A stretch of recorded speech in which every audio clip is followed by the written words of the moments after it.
I was interested in the way you organized your book. I loved your book, and the Arboretum, and the tree structures, and I was wondering if there was, I mean, just as a way to start off the conversation, the stuff that's below, subterra, and then there's the stuff that's above the ground, and I wonder if you had a conscious intention about which stuff would be below and which would be above. And as I follow the drawings, of course there's a left-right thing too, so there are some roots on the left side and some branches on the left. And was it your intention that things that were left root would give rise to a left thing above the left branch? And let's see. Okay, I'm going to draw a connection between these whatever. I mean, we could look at a specific example if you. Oh, it's okay.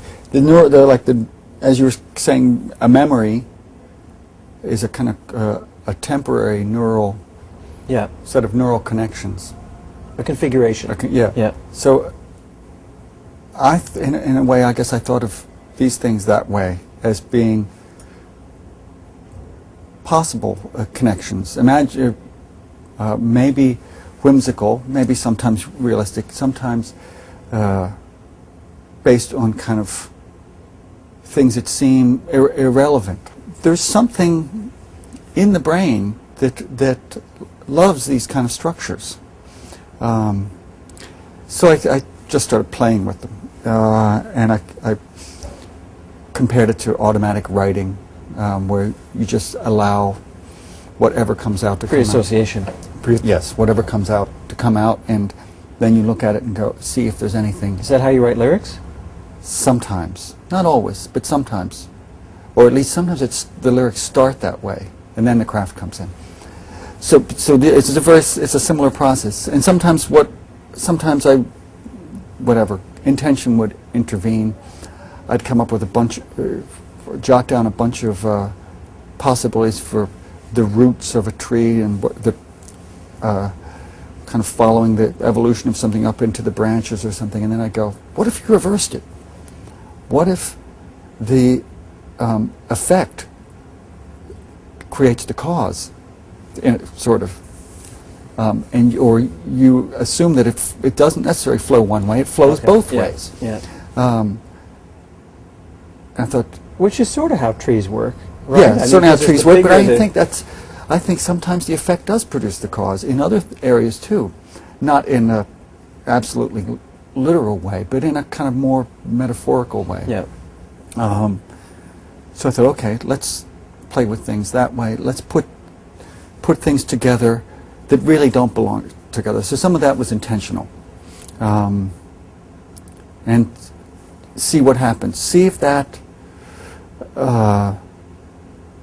causes a little disruption in your kind of perception and thinking, and where you, for just a second, you're like, oh, what happened? Where am I? This appears to make sense. I'm following it, and then all of a sudden it's gone off into some other place.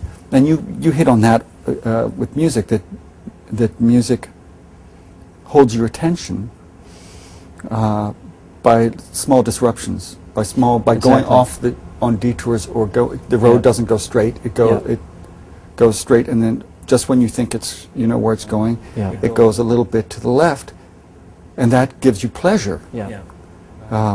It's not an unfortunate detour. It becomes a pleasurable detour. Yeah, I was thinking the other day that wine has something in common with music in that respect, because if you get a fine wine, it actually, what they call complexity in red wine in particular, after it hits your tongue, you have this cascade of different flavors and experiences, and that's what all music does. Nobody listens to a drum loop over and over again with nothing else going on. Even though we use drum loops now in music, there's always some texture on top that's pushing it one way or another, and that, I think, is really the heart of what the brain is about. I think, if you had to say the brain is about one thing, or the human brain anyway, it's about finding patterns in the world. And the world is largely disorganized and chaotic, and the brain's job is to find some order in it, and the purpose of other things, like finding a mate and finding food and finding shelter. But when you actually begin to look at the physiology and you look at what hits the eardrum or what hits the retina or the taste buds, it's not differentiated and sorted out. It's this undifferentiated, very complex stream of information that virtually no computer can sort out yet that we've built.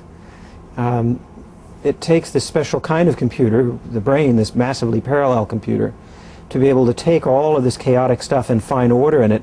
And the brain tries to find order so hard that it often finds order in things that aren't ordered. You know, you look at acoustic tiles on the ceiling, or you look at clouds and you find patterns that aren't really there. You know, or if you stare at something long enough, it'll begin to change form. Or you listen to a single sound over and over again, and it changes. So why should we like? I think you kind of imply that a lot of the pleasure comes from when that order is disrupted. When you perceive the order, and then it changes. Yeah, so I think there's a pleasure in being in that disruption. I think this gets to something you and I had talked about before with trances. One of the other things that the brain is built to do is to habituate to things that are repetitive without change. I think what's happening with music is that it's lulling us partly into a state of complacency and with its repetition, but not completely. And then the little change comes on, and it's like, oh, well, it wasn't repeating itself. Oh, isn't that funny? It's like a joke. It's like, I thought it was going to repeat, but it didn't. The joke's on me. And you know, the composer did this to me and knew he was doing it to me. It's like a practical joke, and you know, it's harmless. And you know, I trust the composer. I know he's not trying to hurt me. I don't know if this is widely known, but you can't get tickled by. Usually, you can't get tickled by somebody you don't trust. Tickling only works if it's somebody that is you're friendly with. If a complete stranger came up and did this to you, it wouldn't tickle. Yeah, just an aggressive. Right.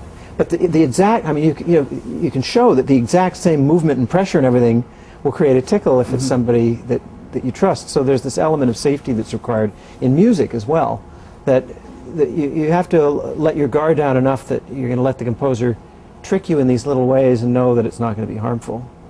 Okay, then I'm going to jump to say that someone like Pinsky, I guess, might say that... Pinker, yeah. Yes, Pinker. Excuse me. Might say... We're thinking Marvin Minsky and Steven Pinker. Mix them together.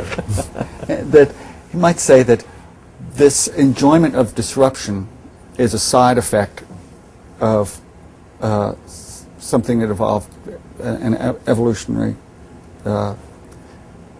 thing that, in the case of music, is basically, well, it might be pleasurable, but it's basically touching on something that evolved for something else.